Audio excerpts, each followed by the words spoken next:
कल बताया था मैंने आपको कि रोमन रेंस ने अभी ये जो इतने टाइम छुट्टियों पर गए हैं उस दौरान अपने एक नए बेबी को वेलकम किया है। अब क्योंकि आपको पता है ये ब्लड लाइन की थोड़ी हिस्ट्री है, ज्यादा इनके बच्चे होते हैं, ट्विंस हो जाते हैं रोमन रेंस की जैसे। तो किसने देखो क्या मस्त इसको जेकब फाटू के कैच फ्रेज से जोड़ा है। इसका मतलब कुछ अलग ही बन जा रहा है। 6 बच्चे रोमन रेंस के, 7 बच्चे जेकब फाटू के और 7 बच्चे रिकिशी के। और फिर लिखा है all gas no brakes. Okay, hello chatters. My name is Rohit and you are watching Wrestle Chatter. Welcome है गाइस आपका वॉइस ऑफ रेसलिंग के एपिसोड नंबर 705 में। कल हमारी जो काउंटिंग है वो थोड़ी सी गड़बड़ हो गई थी, लेकिन एक बात मैं आपको याद दिला देना चाहता हूं कि बस 1 महीने का समय ही अब रह गया है डब्ल्यूडब्ल्यू के summer slam premium live event के लिए। ये कुछ ज्यादा ही ऐसे नहीं लग रहा कि जल्दी पास में आ गया। और आई थिंक रीजन ये भी है कि अभी क्योंकि डब्ल्यूडब्ल्यू ने एसएनएमई करवाना भी शुरू कर दिया और अभी एसएनएमई भी होने वाला है। सैटरडे नाइट स्पिन इवेंट अभी वो हुआ नहीं है, तो अब डब्ल्यूडब्ल्यू को तैयारियां जो है इसकी जल्दी से शुरू करनी पड़ेगी क्योंकि बहुत बड़ा डब्ल्यूडब्ल्यू का शो होने वाला है। बट सबसे पहले स्टार्ट करते हैं डीन एम्ब्रोज जॉन मॉक्सली से। तो भैया एक तगड़ा वाला शॉट उन्होंने सीधा सीधा सीएम पंक के ऊपर ले लिया है। तो आज डायनामाइट के शो पर उन्होंने एक लाइन बोली जहां पर वो कहते हैं people call themselves the best wrestler in the world, but that's basic bitch shit. I am much more than that. वो सीधा सीधा ऑब्वियसली यहाँ पे सीएम पंक के बारे में बोल रहे हैं क्योंकि जब बेस्ट इन द वर्ल्ड की बात आती है किसी कॉन्वर्सेशन में तो उसका मतलब कि यहाँ पे सीएम पंक के बारे में ही बात हो रही है। बाकी मैं अभी ज्यादा एडब्ल्यू फॉलो नहीं कर रहा, वैसे कर ही नहीं रहा मैं, क्योंकि भाई बहुत ही रेगुलर सा मामला चलता है। जैसे भी पिछले कुछ टाइम में डब्ल्यूडब्ल्यू हो जाती है ना कि यार कुछ हो ही नहीं रहा खास, वैसी वाली वाइब मुझे एडब्ल्यू से शुरुआत के 1-2 साल के बाद आनी शुरू हो गई थी, इसलिए मैंने फिर उसको ज्यादा फॉलो किया भी नहीं। होपफुली डब्ल्यूडब्ल्यू वैसी ना बने जैसे कि ऑल एलीट रेसलिंग है। मंडे नाइट रॉ में जो टैग टीम मैच हुआ था ना ब्रॉन्सन रीड और ब्रॉन ब्रेकर का अगेंस्ट, जो ये टैग टीम मैच उन्होंने किया था, उस दौरान एक चीज काफी ज्यादा डब्ल्यूडब्ल्यू ने फोकस करके फैंस को याद दिलवाई है। तो वो क्या है, यहाँ पे पॉल हेमन की उन्होंने वीडियो पोस्ट किया डब्ल्यूडब्ल्यू ने खुद ही अपने ट्विटर अकाउंट पे, जहां पे वो फोन पे बात कर रहे हैं। और इतना ही नहीं, माइकल कोल ये भी कह रहे हैं पॉल हेमन को, भाई किससे बात कर रहा है, वो भी टेलीविजन पे क्या कर रहा है, तेरा ध्यान इधर होना चाहिए। अब ऑब्वियसली डब्ल्यूडब्ल्यू ने इसको अलग से पोस्ट किया है, तो कुछ तो यहाँ पे ऐसा है। और ऊपर से हम प्लान बी के बारे में भी सुन रहे हैं। जब मैंने लोगों की स्पेकुलेशन यहाँ पे देखी तो लोग 2 ही नाम बोल रहे हैं, ईथन पेज का बोल रहे हैं, ईथन पेज और रिकी सेंट्स के बारे में बहुत टाइम पहले मैंने आपको बताया नहीं था कि ऐसे रूमर्स आ रहे हैं कि शायद वो ज्वाइन कर सकते हैं, बट पता नहीं किसी ने तो फिर उन रूमर्स को बस्ट कर दिया था, तो वो सच है या नहीं वो नहीं पता। एंड ऑब्वियसली फिर जो दूसरा नाम है वो है द बीस्ट ब्रॉक लेसनर। ये तो भाई बहुत ही वाइल्ड स्पेकुलेशन है और मैं इस पे ज्यादा जोर या फिर ध्यान देना भी नहीं चाहूंगा, क्योंकि सेथ रॉलिंस की फैक्शन में ब्रॉक लेसनर, देखो अब हो तो कुछ भी सकता है क्योंकि अब ट्रिपल एच का टाइम आ गया है, तो अब चीजों को देखने या सोचने का नजरिया अलग है। और मुझे लगता है कि ब्रॉक लेसनर भी अब बहुत ज्यादा कैजुअली ही लेते हैं डब्ल्यूडब्ल्यू को, बहुत ज्यादा कोई सीरियस नहीं रहता है वो कि मेरी स्टोरी लाइन में क्या हो रहा है फिर क्या हो रहा है। वो आज से 10 साल पहले की बात थी, तो उस नजरिए से हो भी सकता है। लेकिन फिर भी यार ब्रॉक लेसनर का तो अभी आने का ही नहीं पता, तो मैं ऐसे कुछ स्पेकुलेट कर नहीं सकते कि क्या सही में वो जो पॉल हेमन है उनसे बात कर रहे हैं। मे बी फिर वो शायद किसी के हील टर्न से रिलेटेड हो सकता है जो पॉल हेमन ने बात करी, बट इतना तो है कि वो फोन पे ऐसे बात करते हुए दिखा रहे हैं, तो डब्ल्यूडब्ल्यू चाहती है कि हमारी नजरें उसके ऊपर जाएं क्योंकि वो शायद कुछ इंपॉर्टेंट है। चलो यार, अगर आपके दिल के अरमा आंसुओं में बह गए थे क्योंकि नाइट ऑफ चैंपियंस में एजे स्टाइल्स को इंटरकॉन्टिनेंटल चैंपियनशिप के लिए मैच नहीं मिला अगेंस्ट डोमिनिक मिस्टीरियो, तो यहाँ पे अब रेसल वोट्स इस बात को रिपोर्ट करते हैं कि ये मैच होने वाला है और ये इस बार जो मैच है वो और भी बड़ी स्टेज पर होने वाला है, क्योंकि समर स्लैम जो कि अगला ही प्रीमियम लाइव इवेंट है वहां के लिए डब्ल्यूडब्ल्यू ने इस मैच को प्लान किया है। तो इंटरकॉन्टिनेंटल चैंपियनशिप के लिए एजे स्टाइल्स कंपीट करने वाले हैं। मैं सही में अभी ऐसा फील कर रहा हूँ कि ना मैं चाहता हूं कि डोमिनिक मिस्टीरियो के पास से इंटरकॉन्टिनेंटल चैंपियनशिप जाए, लेकिन फिर अगर मैं एजे स्टाइल्स के सेंस में देखूं तो ऐसा लगता है भाई इस बंदे के साथ भी तो कुछ होना चाहिए। तो चलो जब मैच हो जाएगा कंफर्म तब बात करेंगे इसके बारे में, बट ठीक है एटलीस्ट एजे स्टाइल्स को किसी टाइटल के अराउंड तो बुक किया ही जा रहा है। और फिलहाल ये मिड कार्ड चैंपियनशिप की बात हो रही है। बाकी फिन बैलर की भी बात कर लेते तो फिन बैलर की बड़े मजाक उड़े, पिन बैलर करके उनको सब लोगों ने बोला, ये एक मीम ही बन गया था उनके लिए। तो उन सारे मीम्स का अब जवाब दे दिया है फिन बैलर ने, क्योंकि उन्होंने टैग टीम चैंपियनशिप जीत ली है जेडी मैकडोना के साथ। उन्होंने अपनी इंस्टाग्राम की स्टोरी में डाला और लिखते हैं win win win, sorry win win सिर्फ 2 बार, और उसके बाद उन्होंने फिर वहां पे लिखा फिन। तो बता रहे भाई देखो बहुत हो गई तुम्हारी मस्ती मजाक, अब मैंने जीतना शुरू कर दिया। बट स्टिल मैं इस चीज से इतना सेटिस्फाइड नहीं हूं, क्योंकि पता नहीं बस वो जजमेंट डे जब साथ में आती है तब देख के ऐसा लगता है कि भैया जजमेंट डे के सारे बंदों के पास कोई ना कोई चैंपियनशिप है, लेकिन मुझे लगता है फिन बैलर का लेवल उससे काफी ज्यादा ऊपर का है। जितना तुमने दिमाग लगा दिया था ना डेमन प्रीस्ट में, अगर उसका 10% भी फिन बैलर में लगा देते तो शायद कुछ यहाँ से कहानी अलग बन सकती थी। चलो अच्छी बात यह कि अगर फिन बैलर नहीं गए जजमेंट डे से तो उन्होंने कुछ अलग अलग एक्सपेरिमेंट किए, लेकिन यार जजमेंट डे से भी ऊपर कुछ बहुत है फिन बैलर के लिए। और ये बात ध्यान रखना कि जब मंडे नाइट रॉ में पहली बार फिन बैलर आए थे तो वहां पे उन्होंने रोमन रेंज को पिन किया था और उसके बाद फिर यूनिवर्सल चैंपियन भी बने थे सेथ रॉलिंस को हरा के। तो यहाँ पे उस फिन बैलर से कंपैरिजन हो रहा है, तो फिर ये वाला तो क्या ही है उसके सामने। अगर रॉक ने बात सुन ली ना तो जैसे जॉन सीना ने अपनी सोल रॉक को बेच दी थी, लग रहा है वो सोल वापस देके वो उल्टा उनके ऊपर ही टर्न कर जाएंगे। तो जब जॉन सीना से पूछा कि भैया तुम्हारे हिसाब से कौन है वो बंदा जो कि बेस्ट रेसलर टर्न्ड एक्टर है, तो वहां पे उन्होंने रॉक का नाम नहीं लिया, बावजूद इसके कि आप बोल सकते हो कि हॉलीवुड में अगर आप टॉप 5 बड़े सुपरस्टार्स की बात करोगे तो उसमें से रॉक का नाम आता है। तो उन्होंने बोला भाई जिस तरीके का एफर्ट बटिस्टा ने लगा दिया ना अपनी मूवीज के अंदर, जिस तरीके से वो हर एक रोल के लिए अपने आप को ट्रांसफॉर्म करता है,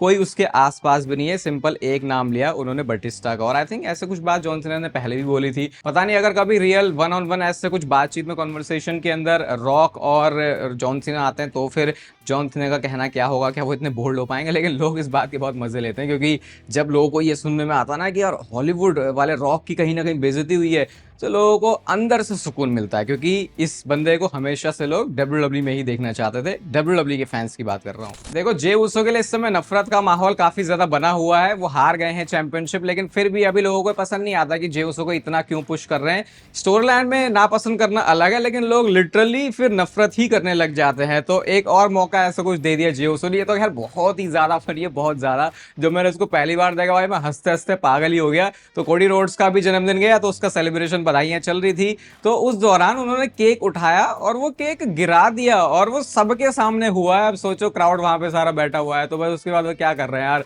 थोड़ा ऐसे उन्होंने कोडी रोड्स को पकड़ लिया कि जो मामला है वो ऑकवर्ड सारा लगे, उसी जो केक है उसको फिर कोडी रोड्स बटोरने की कोशिश कर रहे। तो लोग कह रहे भाई इससे एक केक ना संभल रहा, ये डब्ल्यूडब्ल्यू संभालता, ये कोई वर्ल्ड हेवीवेट चैंपियनशिप संभालता। तो वही है कि लोगों को बस एक मौका चाहिए था।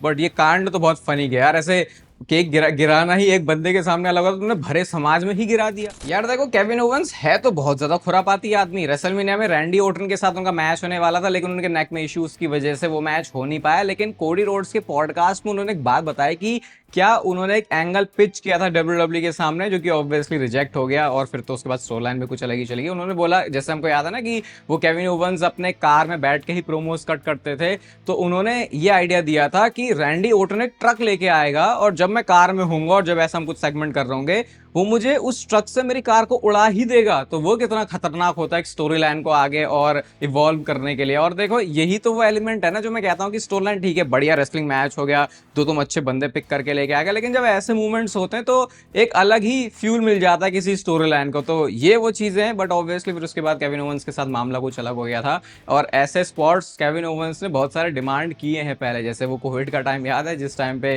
रेसलमेनिया के साइन से ही कूद गए थे केविन ओवेंस। वो किसके साथ, सेथ रॉलिंस के साथ ही मैच था ना, तो वो भी स्पॉट था जो कि केविन ओवेंस ने खुद पिच किया था कि मुझे करना है। एंड ऑब्वियसली जब फिर वो हमको देखा हमारे स्क्रीन पर तो था ऐसा कि देखो आज भी अभी 2025 में हुई नहीं उसके बारे में बात। तो वो एलिमेंट मिसिंग है जब मैं कहता हूं कि कोई वाव फैक्टर नहीं आ रहा। जैसे मैंने आपको बताया समर स्लैम बस अब एक ही महीने दूर है, तो फिर अब जरा समर स्लैम की स्टोरी लाइन को अगर डिस्कस करें तो अगर आपके दिमाग में सवाल यह है कि सेथ रॉलिंस का समर स्लैम में क्या होने वाला है, कंसिडरिंग वो वाला एंगल कि रोमन रेंज भी अब वापस आ रहे हैं, तो भाई रेसल वोट्स ने ये बात रिपोर्ट करी है कि जो सेथ रॉलिंस है उनका किसी ना किसी तरीके से जो कनेक्शन है, जो स्टोरी लाइन है, वो सीएम पंक से जुड़ने वाली है। यानी समर स्लैम में दोनों बंदे कुछ ना कुछ तो ऐसा करेंगे कि आपस में इन्वॉल्व जरूर होने वाले हैं। और उन्होंने ये भी बोला कि क्योंकि काफी सारे लोग ऑलरेडी इस वाली फ्यूड में इन्वॉल्व हैं, जैसे कि सेथ रॉलिंस की तो पूरी फैक्शन है, सेथ रॉलिंस ने ऑलरेडी काफी सारे लोगों से पंगा ले लिया, तो वो सीएम पंक को वैसे ही बचाने आएंगे। तो ऐसा कुछ हो रहा है, जरूरी नहीं कि कोई सिंगल्स मैच हो या ऐसा भी नहीं कि कोई मल्टी पर्सन मैच हो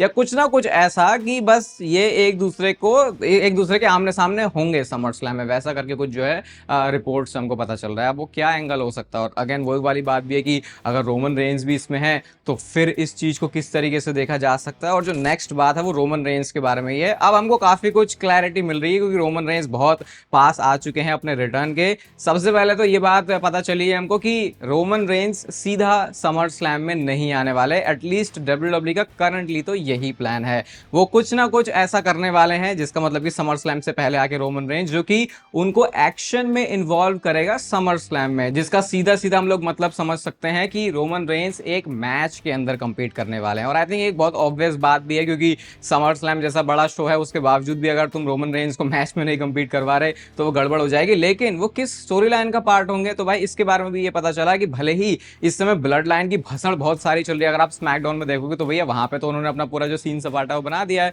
सोलो सिकोवा नए चैंपियन बन गए हैं, फिर जेकब फाटू हैं, फिर उधर से जिमी ऊसो आ रहे हैं, उधर से फिर जेसी मटेओ भी है, तो एंगल तो पूरा बन गया है रोमन रेंज के आने का।